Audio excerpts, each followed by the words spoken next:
offer countless thanks to Jesus and my mother Mary. Beyond gratitude, throughout this entire lifetime I remain indebted to my Jesus and my mother Mary.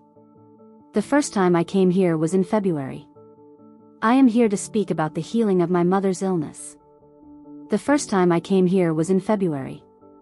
The reason for coming here for the first time was that my mother had a rare illness. We do not know the name of the illness, nor do we know what illness it is. There is no medicine for it. What was said about the illness is that it is a mental disorder. She was always confused. At times, she would not remember anything she said, would not remember anything she did, would not know what to say, and would not know what to do. She could not eat food, the food would not go down. Likewise, my mother would not even swallow her saliva. For 22 years, she has been taking one medicine. She could eat food only because of that medicine. If the medicine was missed even for one day, she would not eat. Even when saliva came, she would spit it out. That was the kind of illness she had. Even today, doctors have not been able to identify what the illness is. Without knowing what the illness was, we continued in great distress, giving that medicine continuously for 22 years. By the time February came, my mother fell sick again. She lost her memory completely and stopped eating. For 1 week, she did not eat anything. Even when saliva came, she kept spitting it out. Then our aunt, my mother's elder sister, said for the first time, "Daughter, let us take your mother and go near Mother Mary at Kreupasanam. Let us take her there and see. This is the last way left, there is no other way." Even when we take her to doctors, whenever they examine her, they send her back saying there is no illness at all. So we thought, let us go and try this as well. The one we call our aunt is my mother's twin sister. They look exactly alike, are the same age, and were born with only a 5-minute difference. It was this aunt who brought us here for the first time. On the day we came, I came thinking that my mother would receive Father's laying on of hands. But when we came here and inquired at the office, we came to know that only those who have taken the covenant receive Father's laying on of hands. Hearing that, we were saddened. I somehow brought my mother and made her sit here in front of Mother Mary. After she had been sitting there for a while, suddenly my mother felt dizzy. Right there, where she was sitting, she collapsed and fell unconscious. Everyone around started asking, "What happened? What happened?" Since it was not possible to explain everything in detail to everyone, I said she felt dizzy and fell down.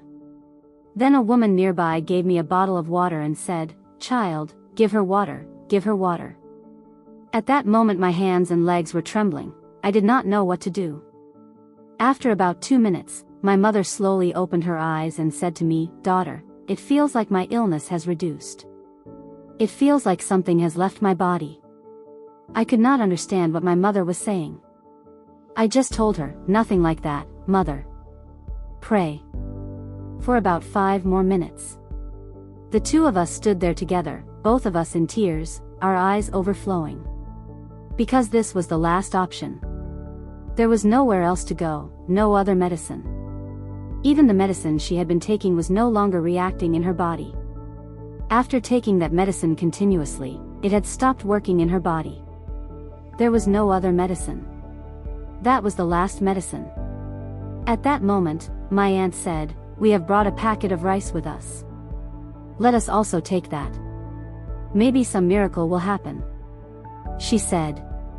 Maybe she will eat it right there in Mother's presence, and we had kept a packet of rice with us.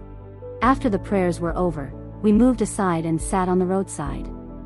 Then my mother said, "I am very hungry. Give me rice." Immediately, we opened the rice packet and gave it to my mother. I can call it a miracle. My mother ate that rice quickly, taking handful after handful, without any difficulty. When I saw that, my eyes filled with tears, because we had never seen her enjoy eating food like that. After so many years, after all these years, seeing my mother eating rice with such enjoyment, I could not even believe that such a miracle had happened. After that, we went home praying. It was only after this that I came and took the covenant. I first took the covenant on April 22, 2025. After taking the covenant, I tried to follow the covenant matters and conditions as much as I could. After that, my mother was able to eat food. From then on, she has had no difficulty at all in eating any kind of food. However, she was still being given medicine. After that, I renewed the covenant again on October 1st. Even after renewing it, my mother was still spitting out saliva. The habit of spitting saliva was still present. What my mother used to say was that if she swallowed saliva, she would die. We do not know whether it was because of some demonic affliction or evil influences, or why such a rare illness happened. Nothing is known. But my mother kept saying that if she swallowed saliva, she would die. One day I told her, there is nothing like that. Try swallowing once. When she swallowed, her whole body started shaking and she fell to the ground.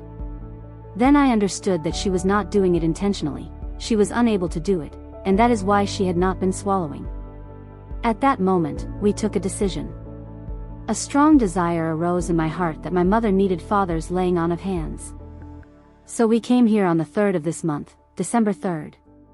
We received permission to see Father. Then Father's laying on of hands prayer was conducted.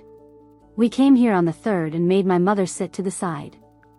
When her turn came, Father clearly traced 3 crosses on my mother's throat. I do not know how Father understood exactly what my mother's illness was. But Father looked at my mother's throat and traced 3 crosses there. At that very moment, my mother began to swallow the saliva that came into her mouth. From that moment until now, my mother has not spat even once. She swallows all the saliva in her mouth. Till now, she has not experienced any problem, nor has she had any mental disturbances or distress. Likewise, at that same time, when we went home that day, my mother asked, "Daughter, should I take the medicine now?" I said, "No, Mother. You do not need to take the medicine anymore. We have nothing greater than Father's laying on of hands. There is no medicine in this world greater than that. So Mother, you don't need to take the medicine. From today, let us stop that medicine."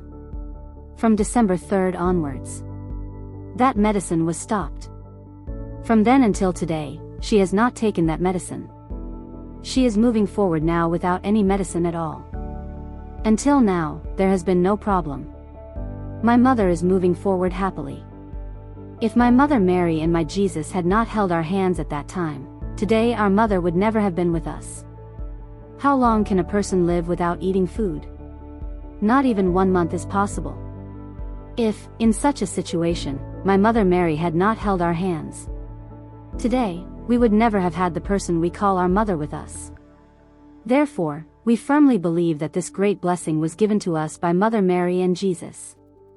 For that, I remain indebted to my mother Mary and my Jesus throughout this entire lifetime.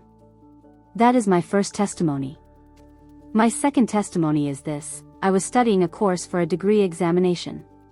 I had taken B.Com with computer applications, but because I had a desire to join the corporation, I was also studying for another degree examination related to that. To get the hall ticket, I went to the college the previous day and collected it. At that time, the college did not tell me anything.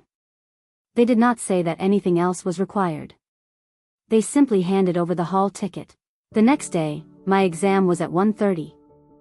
I reached the college at 12:30. After reaching there, I was checking my hall ticket and looking for the room number, checking the notice board and matching the number with my hall ticket. At that time, 2 students came behind me and said, "Sister, why is there no photo on your hall ticket? A photo must be pasted, and it must be attested by a government staff member." When they said that, the time was already 12:30, and my exam was to start at 1:30. When I heard that, I panicked.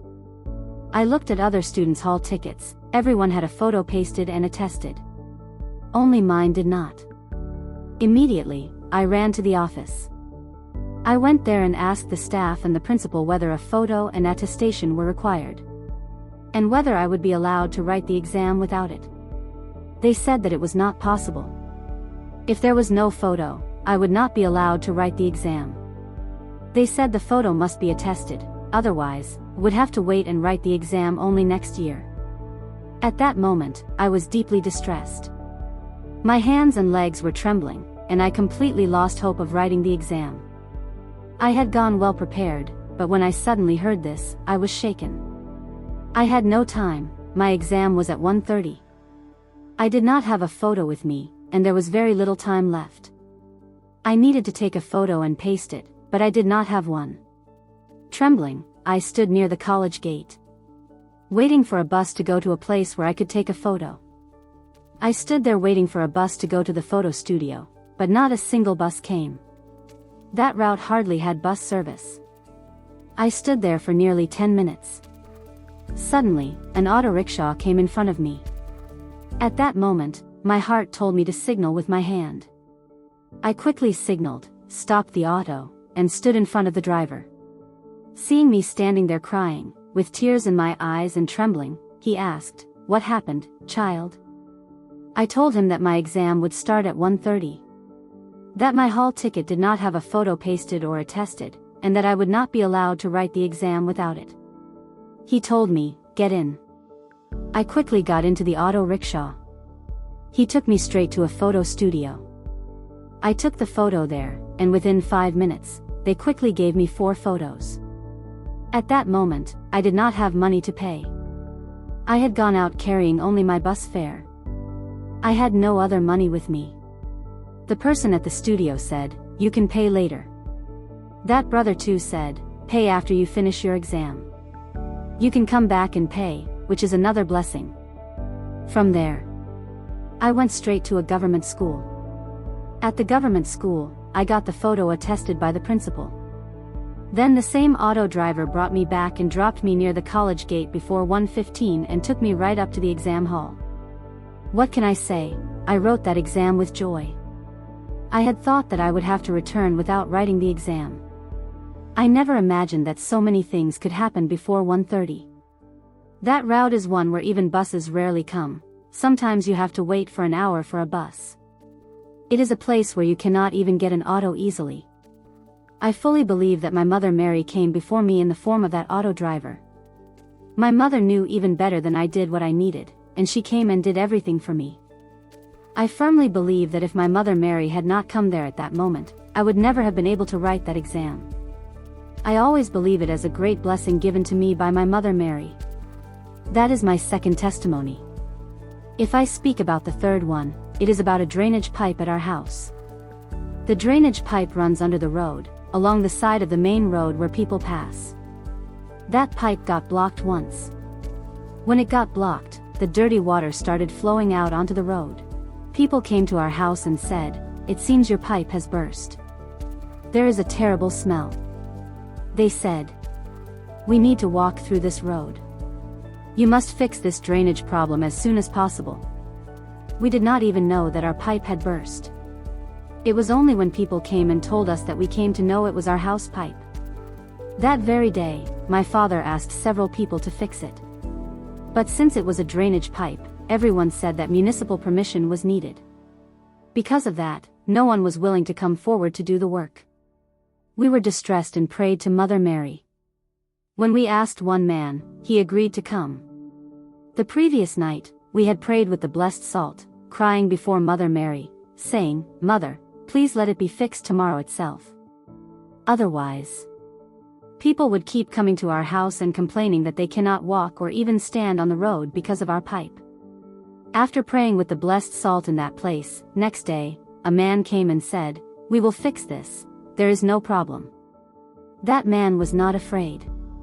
Everyone else had stepped back saying the municipality would create problems. But for some reason, that man came forward and said, "It's okay, I will do it." He worked with great effort. What had happened was that a large stone had gotten stuck inside the pipe, causing the blockage. With great difficulty, he removed that stone. From that day until now, that blockage has never occurred again. This also happened through the blessing of the Holy Mother. In this way, our Mother Mary has given us so many small and big blessings. From the day we placed our hands in Mother's hands, she has given us only blessings. Whatever difficulty we tell her, she resolves it for us at that very moment. There are many such experiences, but I cannot say all of them here now, so I have shared only the most important ones.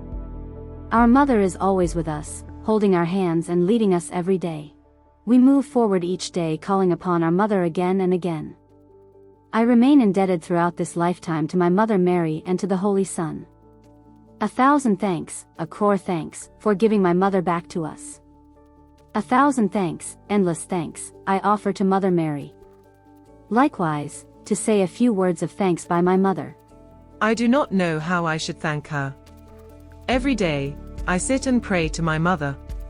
There is not a single day when I do not pray to her. For enabling me to swallow saliva, for giving me water to drink, for enabling me to eat food, and for helping me stop the medicine. I offer countless thanks to my Mother Mary and to the Holy Son. I have only one desire in my life, that I may bow before my mother and pray to her until death. Mother, may you always grant me that one thing. That is my constant prayer. My name is Leica. I am her younger sister. I had offered an intention for my mother's illness to be healed.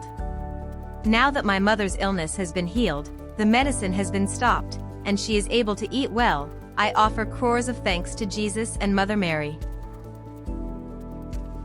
As an act of mercy, I used to distribute Mother Mary's newspaper by going from house to house. I have feared to distribute it at bus stands or similar places, because many people step on it. Some do not even care to read it and trample it.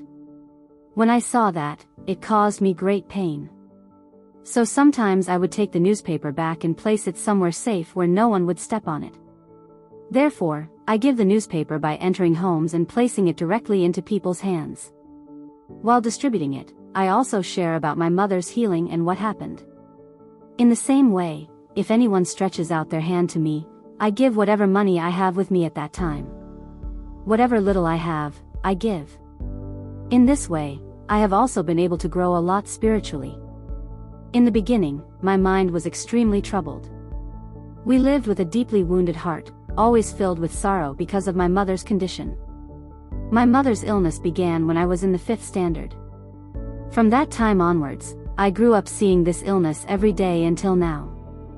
We didn't know what a happy life is, but only now, after my mother's illness has been healed, my heart has opened up. Only now am I able to truly feel joy and smile. Along with that, I have also desired to grow a lot spiritually. It is only through the blessing of Father's laying on of hands that my mother is now able to swallow her saliva. I always pray to Mother Mary that no harm should ever come to Father, not even a thorn should pierce his hands. Because through Father's laying on of hands, many more children still have to rise up and be healed. Therefore, with a full heart, I always pray to Mother Mary that Father may remain in good health and long life. I pray that Mother Mary may always bless Father. Extraordinary divine experiences can be yours too. If you have not yet subscribed to our YouTube channel, please subscribe now. Share this video with your friends and become a witness of the Lord.